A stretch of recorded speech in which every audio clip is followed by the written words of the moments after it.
terhormat Bapak Ibu dosen penguji. Perkenalkan, nama saya Moidatul Hasanah, mahasiswa PPG Guru Tertentu tahap 4 2025 bidang studi Pendidikan Guru Sekolah Dasar di LPTK Universitas Negeri Malang dengan NIM 2531137236662.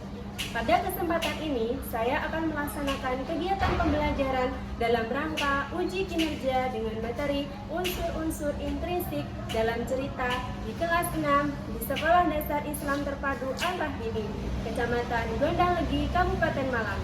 Terima kasih atas kesempatannya. Selamat menyaksikan. Wassalamualaikum warahmatullahi wabarakatuh.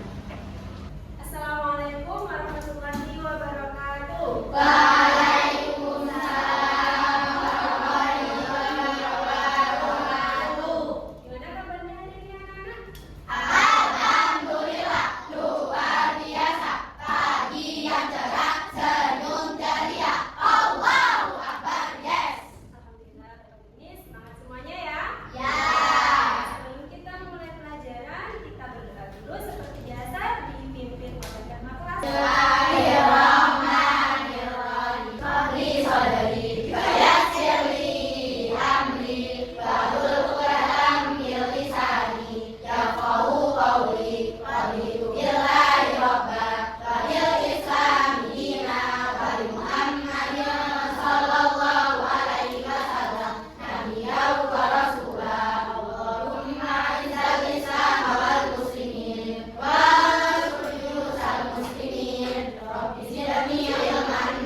Ustazah ajak sampean nyanyi lagu nasional. Tahu lagu Garuda Pancasila? Tahu. Silakan berdiri semuanya anak-anak. Pancasila, akulah pendukungmu. Patriot proklamasi, sedia berkorban untukmu. Pancasila dasar negara, rakyat adil makmur sentosa, pribadi bangsaku. Ayo maju, maju, ayo maju, maju, ayo maju, maju. Oke, silakan duduk. Anak, sebelum memulai, masih ingat tidak minggu kemarin kita membahas bahasa Indonesia pelajaran tentang apa? Cerita. Ingat macam-macam cerita itu ada apa saja? Ada yang suatu kejadian. Nah, sekarang kita akan membahas unsur-unsurnya, unsur-unsur yang ada di dalam cerita. Perhatikan tujuan yang akan Ustazah sampaikan. Ya, tujuan pembelajaran hari ini anak-anak Ustazah harapkan nanti bisa menyimak video cerita pendek. Kalian memahami unsur intrinsik suatu cerita dengan tepat. Yang kedua, melalui diskusi peserta didik diharapkan dapat mengidentifikasi unsur intrinsik suatu cerita dengan benar. Nanti Ustazah akan ajak sampean diskusi supaya apa? Supaya nanti bisa mengidentifikasi unsur intrinsik. Yang ketiga, melalui diskusi peserta didik dapat menyajikan dan mempresentasikan. Setelah diskusi akan Ustazah ajak setiap kelompok untuk mempresentasikan. Yang terakhir, melalui tanya jawab peserta didik dapat membandingkan dua cerita. Ketika nanti temannya sampean maju, sampean bisa membandingkan cerita temannya sampean dengan cerita yang lain. Langkah-langkahnya adalah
Sudah mengamati ceritanya seperti apa?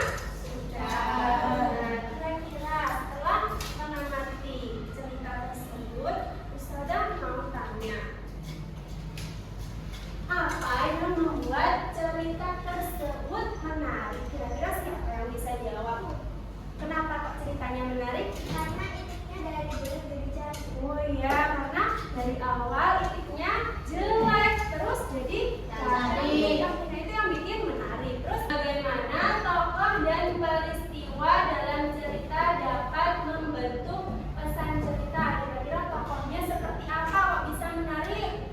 Karena tidak mudah menyerah. Oke, apa saja unsur yang membangun cerita tersebut? Kira-kira dalam cerita tadi itu ada unsur apa? Temanya apa?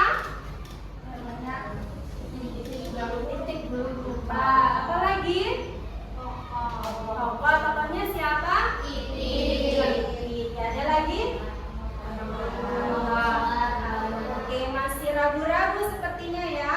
Nah, sekarang Ustazah minta sampean membuka bukunya halaman 113. Halaman 113, silakan buka bukunya. Oke, untuk memahaminya kita baca bersama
di mana cerita tersebut terjadi.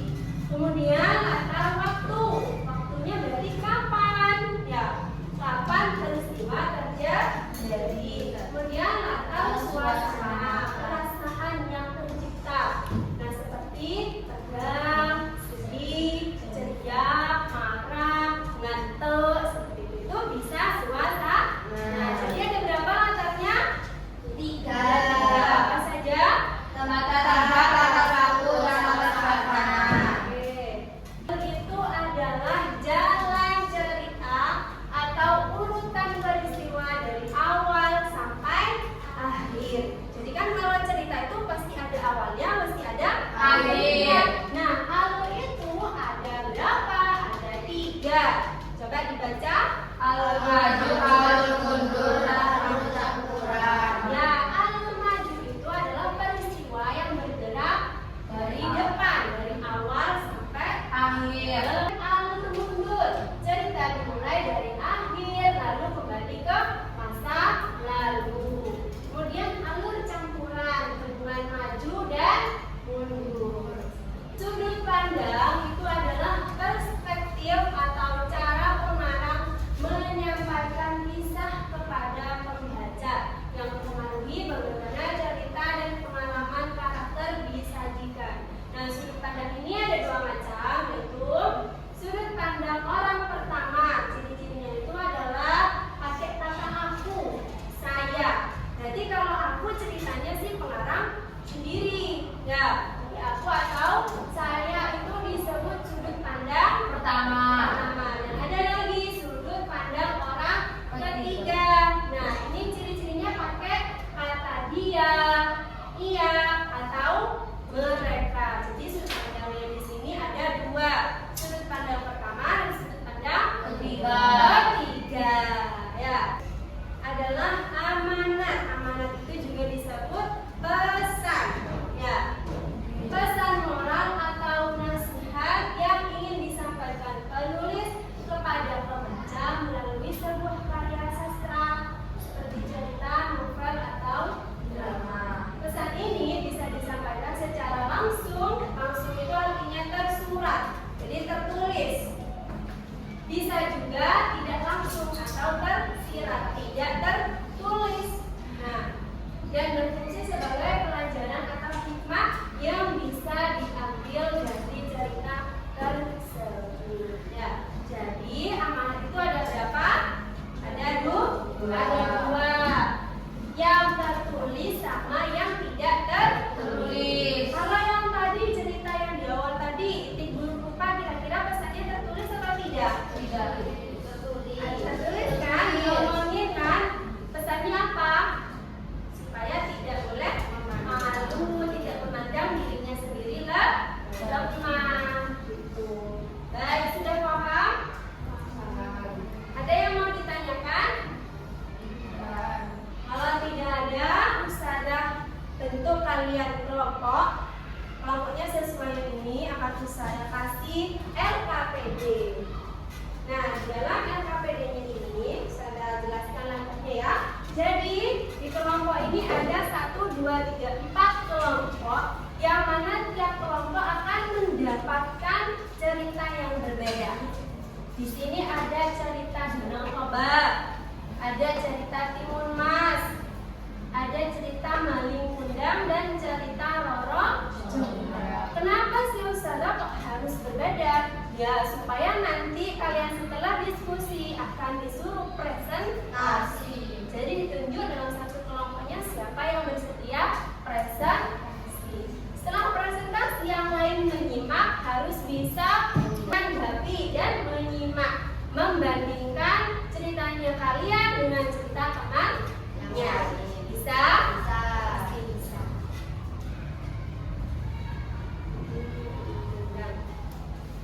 Silakan dibagi setiap kelompoknya. Silakan dibagi.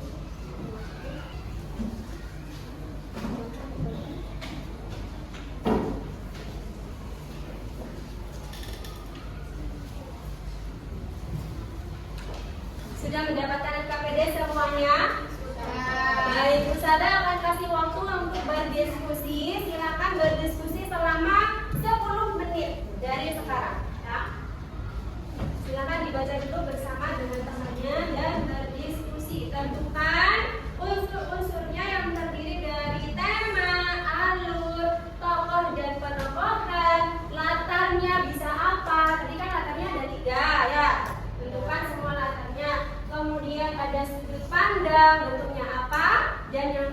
ada amanat, silakan ditulis.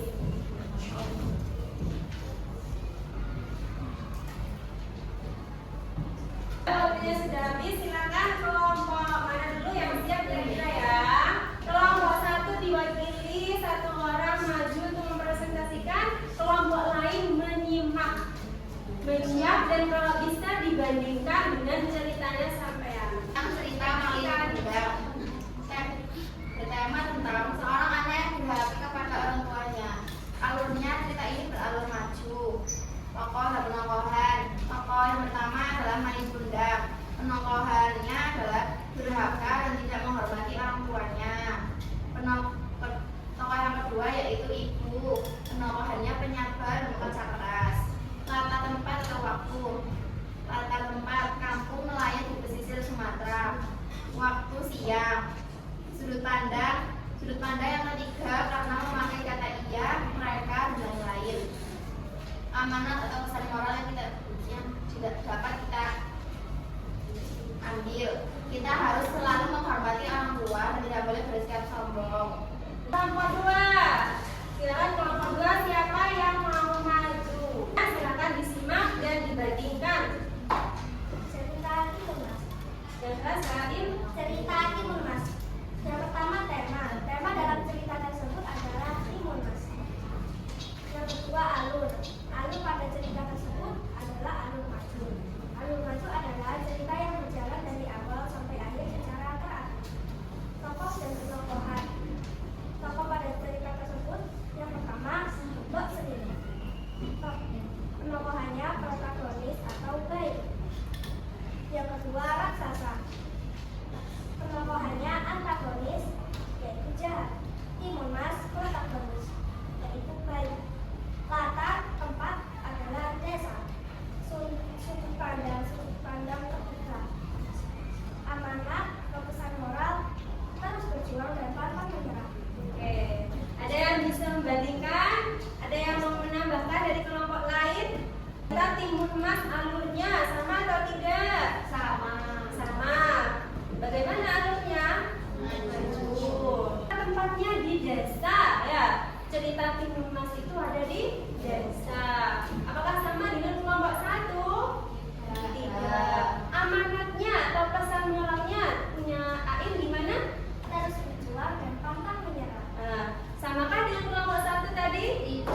Apa punya kelompok 1? Selalu menghormati orang tua dan tidak boleh bersikap sombong. Iya, jadi setiap cerita itu berbeda setiap unsur-unsurnya. Oke, tepuk tangan. Selanjutnya, kelompok berikutnya siapa? Oke, kelompoknya Mas Aska.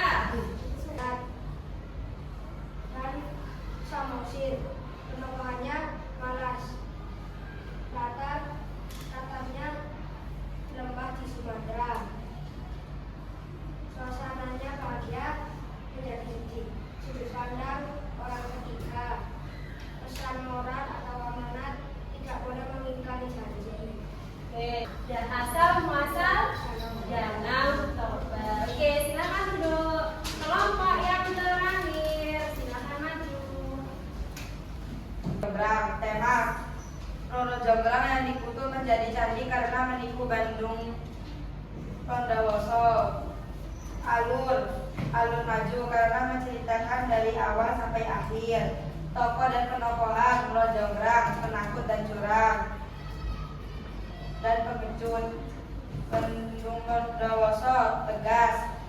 Latar Kerajaan Prambanan dan Candi Prambanan di Yogyakarta. Sudut pandang ketiga karena memakai kata iya, dia atau mereka. Amanat, kita menjadi orang nggak boleh pengecut jika kita sudah membuat tantangan untuk orang. Sudah paham semuanya berarti? Terus ada akan ajak main kuis. Kuisnya tentang unsur intrinsik. Sebelumnya kita screening dulu. Tepuk 1. Tepuk 2. Oke. Tepuk 3. Semangat. Tepuk 4. Konsentrasi. Tepuk 5. Siap belajar. Adakah yang mau menyambungkan tema dengan Ide pokok atau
bekerja dengan